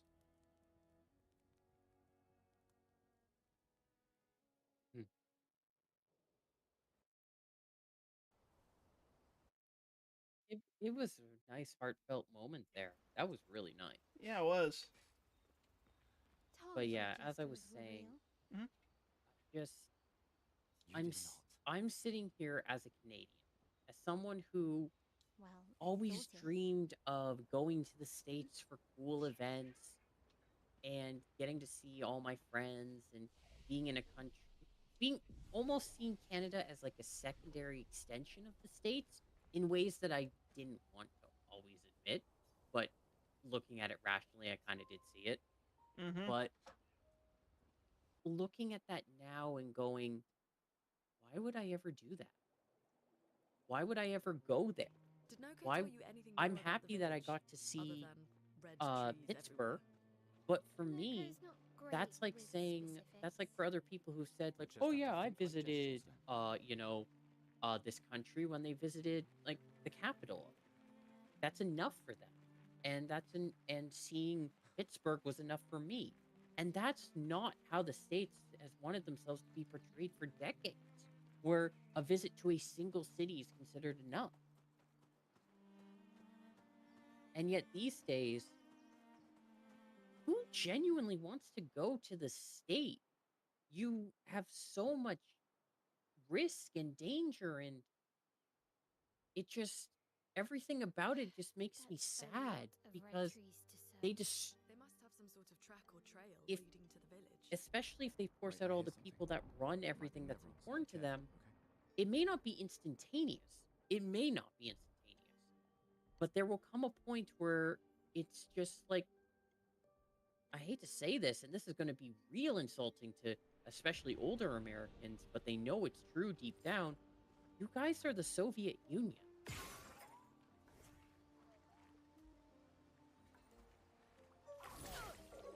I mean, I don't really see. I mean, okay, I kind of get it, but I don't. The logic. The Soviet Union was, you know the Soviet Union. Most people know of it at least. It was the collection of states in the east that was run by that where the main power source was Russia and the Kremlin. Yep. And they caused a lot of accidents by either cheaping out or not having the knowledge behind what they were actually doing, which that sounds familiar. But it goes a little bit deeper than that. In about the 70s, 80s, they were introducing programs to kind of consolidate power and make it so that they were less diverse. And those programs, while initially came to positive / mixed success, ultimately ended up leading to insolvency and also fractured states where the Soviet Union had to basically split itself apart to preserve what little it could. It wasn't a matter of political pressure, it was falling apart completely. But throughout it, the entire time, they were introducing new technological advancements, new things to make themselves look powerful while not dealing with the inner issue. And especially with stuff like SpaceX and whatnot, and how that's getting closer and closer to government, despite what people are saying about the relationship and whatnot, it kind of feels like it's going in that direction, and we're kind of seeing the 70s, 80s play. Because in the 70s, there was a huge gas crisis. There was a huge recession crisis, and the Soviet Union couldn't really recover from it. But it kept trying to portray this power that it didn't have anymore. Same as with the States in the 2000s and now. I can say genuinely that the States doesn't have the same power that it did back in the 60s, 70s, or 80s. Even as someone who didn't live during that time, it genuinely feels like it's a different country. And for me, personally, to see that is kind of like reliving history in a way. I'm not saying that the state will collapse in on itself in like 10, 20 years, although there certainly is a real possibility that it would. But it won't have the same power, and it's deluding itself if it thinks it does, because it needs to get back, it needs to figure out what it's going to actually do about the gaps that it's creating for itself. If it ran the same way that it did 10 years ago, for example, when Obama left office, it would still have some of the same issues. I'm not going to sit here and say that it wouldn't have most of the same issues, but it would have them to a much lesser degree, because it would still be enticing with Silicon Valley. But because of how immigrants are being treated, even legal ones, there's no point in them coming, meaning that the people that are there who aren't We can use that. who aren't held to the same standards, and who don't have those abilities that the economy needs to the same degree, the problems are exacerbated and will become much more apparent, or even just appear at all, in a much more widespread manner.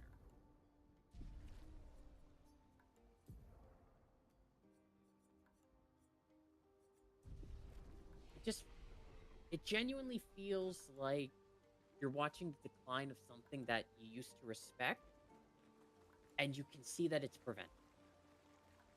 I think that's kind of fair to say. I'm not saying, like, I think, and people, if you've been paying attention to what's been going on, and I'm not trying to get political here, so that's not like my purpose, but I have to call out bullshit when I see bullshit, and the bullshit I've saw in the last couple of weeks have been very disheartening. And I think anyone who had, like,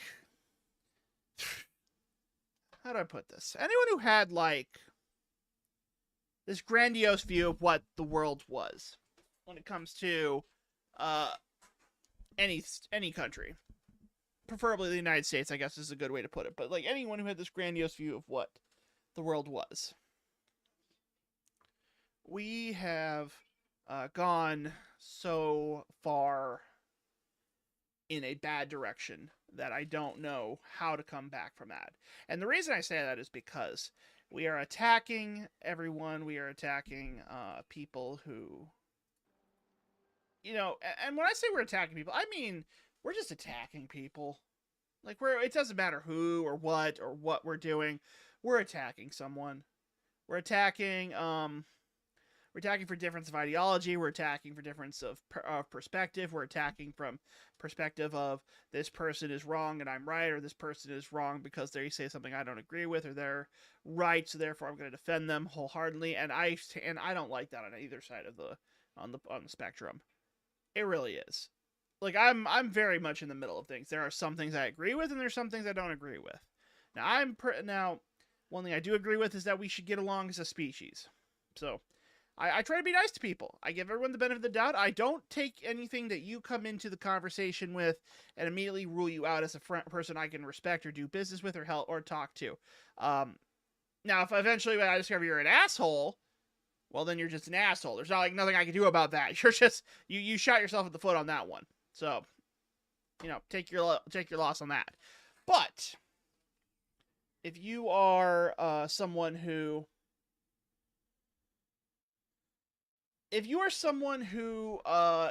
thinks that all of one side is bad because of something, or all the other side is right, so everything they do is correct, I don't want to deal with you.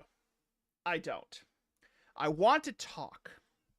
I want to talk as a person. I want to talk as an individual. I want to talk and have a discussion.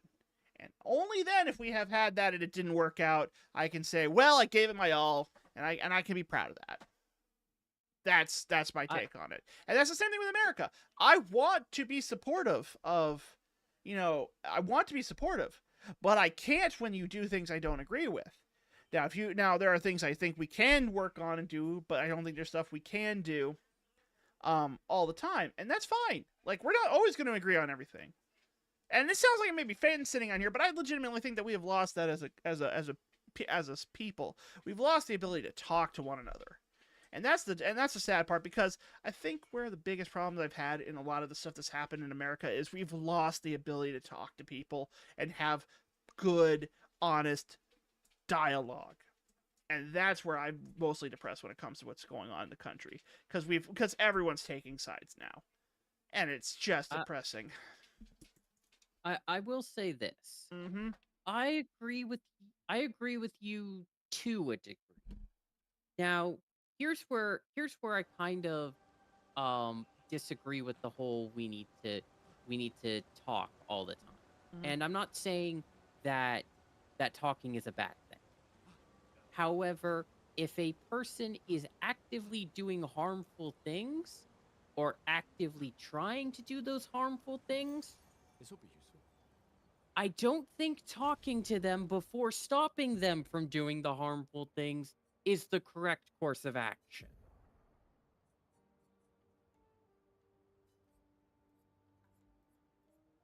Like, for example, I'm just going to say this, if someone is actively trying to hurt you, I don't think saying, "Hey, let's talk about it," before stopping them trying to hurt you is the course of action to take.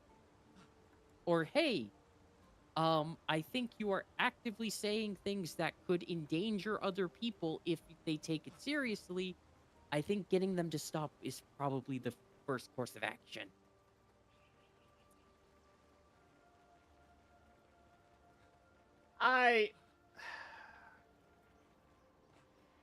I'm not saying don't have a conversation. I want to make that very clear. I'm not saying don't have a conversation. But if someone is actively, I'm basically saying, if someone takes someone at their word, if they're actively saying, "I intend to hurt you, I'm an asshole, I'm doing things that are bad," I think take them at their word is probably a good thing.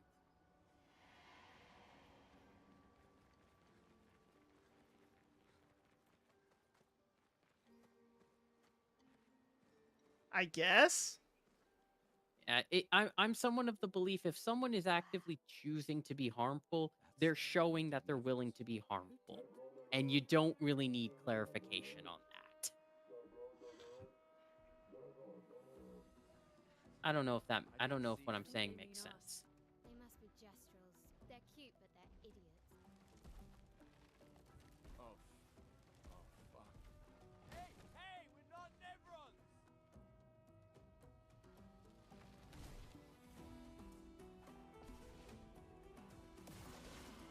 But yeah, that's kind of my belief that I am open to dialogue. Don't get me wrong. But I'm only open to dialogue so long as you aren't trying to hurt me.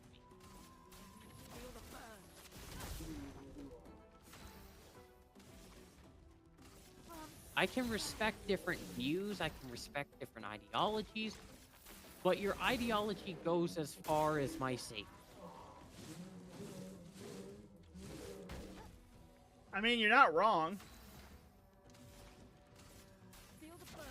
And Let's spill some ink.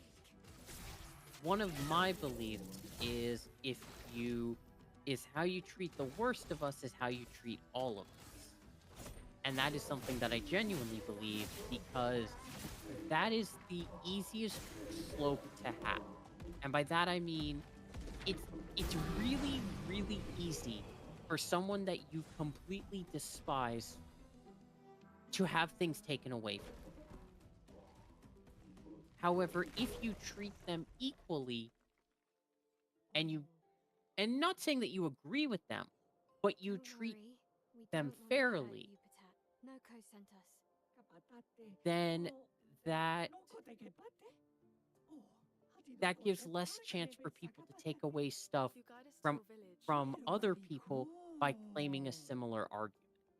It doesn't make it foolproof, but it makes it a lot more difficult. Guide us to your village, and maybe he'll make you something Hmm. better. Wait, what are you... Trust me, I hate liars.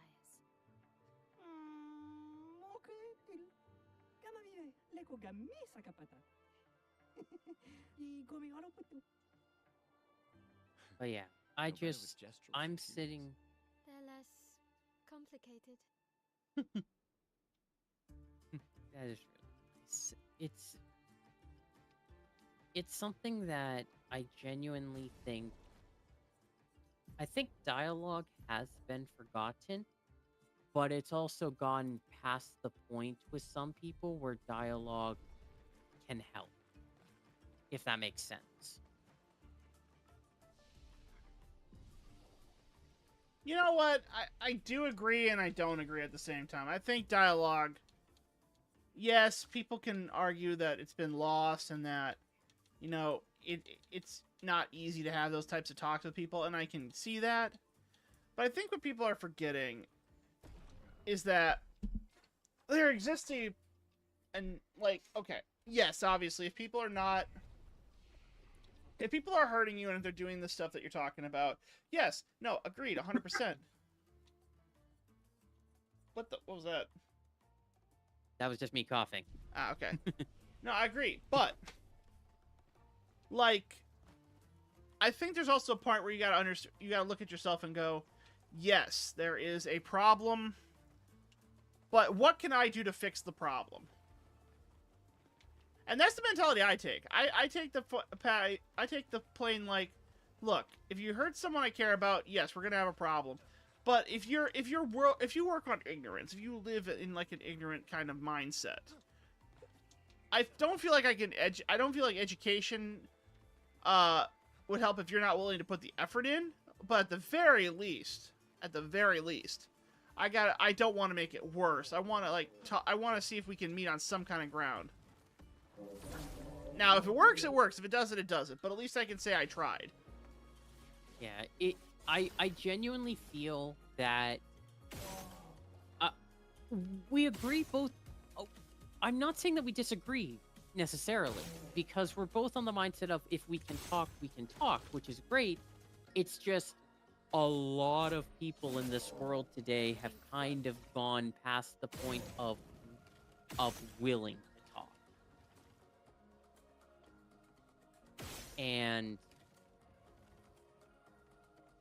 a lot of people in power have taken positions of that endanger people.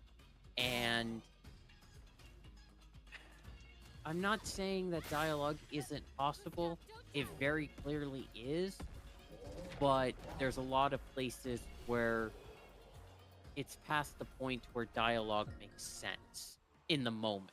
You need to Mhm. get to a point where dialogue makes sense, and the people who on one side of the table, whether it's people, it doesn't matter what people they are, there's at least one side that is unwilling, and that can be very bad.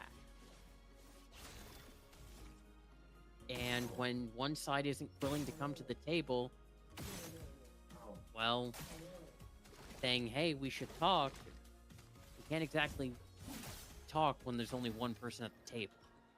That's just talking to yourself. No, can't really argue with that.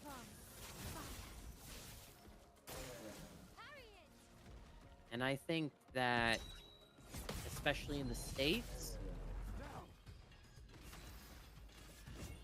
there's been a lot of people who are doing very bad things to both the economy and social perception of the States Mhm. that don't realize the damage that they're doing because they don't feel it immediately. And I'm not saying that I don't want to go as far as like going, they need to be removed immediately, but people need to let their feelings be known about that, because they won't know until, well, they know, and by that point, well, it'll be too late. There needs to be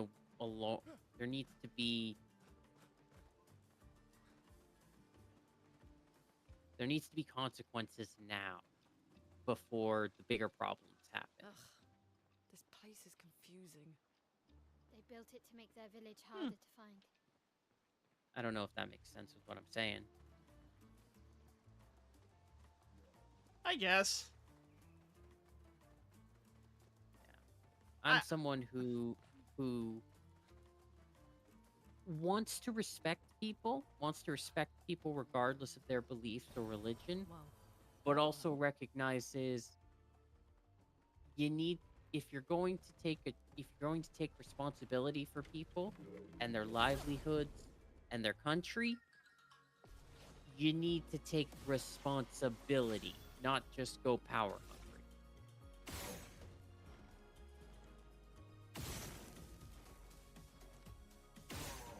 And I think the saddest thing that I saw, not just with The Economist, but with what happened at the UN, is that not only are allies calling it a diluted speech, but there were even countries saying that the US has become a Central America country, and not in a good way. But even most insulting, you had even one country saying that it was unsurprising of the States. And it's just like, with the speech in question, for you to be told it's unsurprising for you as a country to have that be your speech, how far have you fallen? a storm is coming. You know which one I'm talking about, right? No, I don't actually. The one that Trump had at the UN just yesterday or a couple days ago. It was like a really diluted speech about stuff like clean coal, attacking other countries, just a complete ramble. And yet, despite it being a completely diluted, unsubstantiated, unrecognizable ramble, you had a country. I forget which one in particular, but I believe it was a South American country. Well, at least one country from the UN said that that kind of speech was unsurprising for America. I'm sorry. How far have you fallen where that is your standard?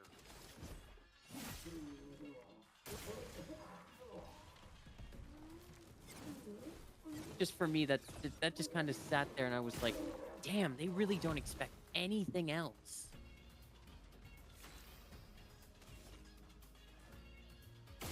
Normally when you hear unsurprising from a country, it's based on like actual like ideological differences or something. Like, oh man, it's unsurprising that that country's doing that because of their interests. But to basically be told it's unsurprising that you're a deluded mess? Good God.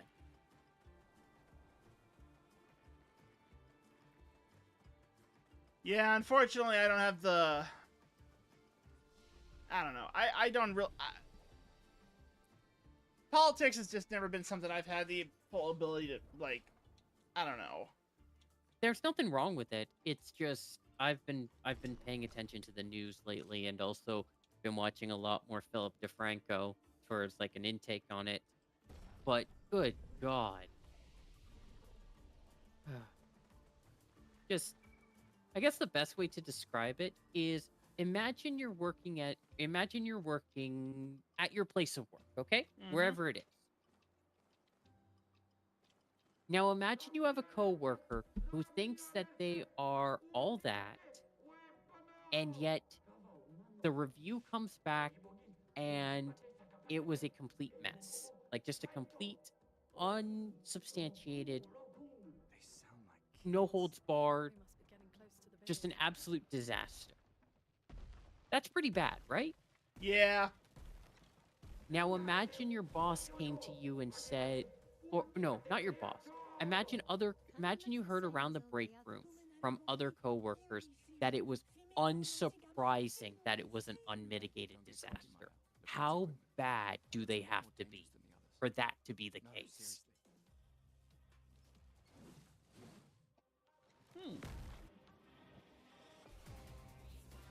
Does that kind of help a little bit? Take cover. Sorry, I've been a little. Sorry, I. It's okay.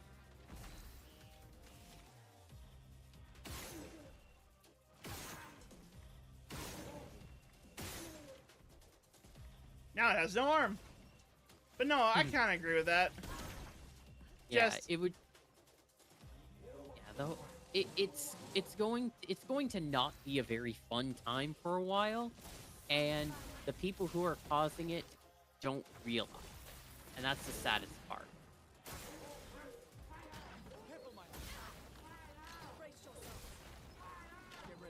Like it's one thing when you mess up and you know it, but it's entirely another when you mess up and still think you're doing the right thing.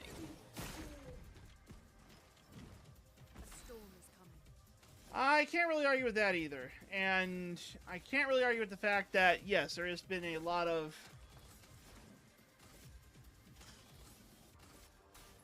Bad things. Yeah. We'll just say bad things. Well, I'm not denying there's been a lot of bad things. But I also, and this is my take on it, I like to prescribe to the concept of what David Letterman always used to say on his show. Politics, you need to leave that to the people, and then you need to be and if you need to be the jester, the best thing you can do is to make people laugh. I think because if for no other reason, then at least it'll make people feel a little bit better in these trying times. I myself, I am someone who knows my limitations. I'm not trying to make the world better in a day. I'm not trying to make the world better in a month. But the legacy that I want to leave is one that people want to make the world better around. And I'm not saying that in like a narcissistic way where it's like, oh, people want to make the world better around me because I'm the most important thing. No, it's people around me want to make the world better because it makes the world better. And I have the most influence with people around me. Mm-hmm. So if I'm not helping people want to do that around me, what chance do I have with at people who aren't immediately around?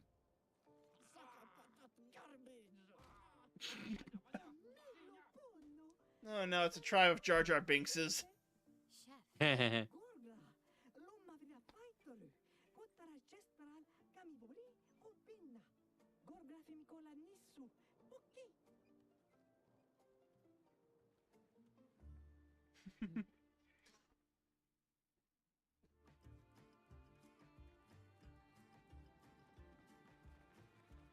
All right, find your way through the ancient sanctuary. We got the achievement. Yay. All right, do you want to call it here? Sure. Let's get to the village. We'll save here and we'll call it. All right, sounds great. All right, we'll save it the map here. I think that this was really good. We had a lot of good discussion points. I think so. Though I do wonder if it stuck with anyone. Hope it did. Since Same. oh well. All right. Let's rest up. There's the save. Looks like we're all good. All right, folks. Let's call it here for the night. It's late. We'll be back next time. I hope you all had a good night. Yeah. Let's see who's on. Take care. Yeah, take care, everyone. Yeah. Remember to replace your toothbrush every 3 months for optimal tooth health.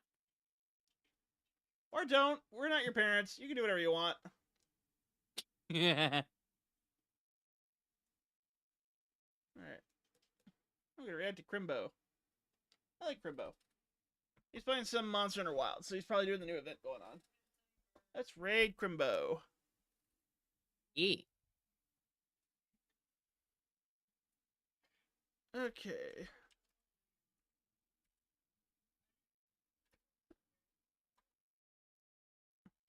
There you go. There's the message. All right, folks. I'll see y'all later. Good night. Take care and have a good time. I'll see y'all Friday. Bye. Hey.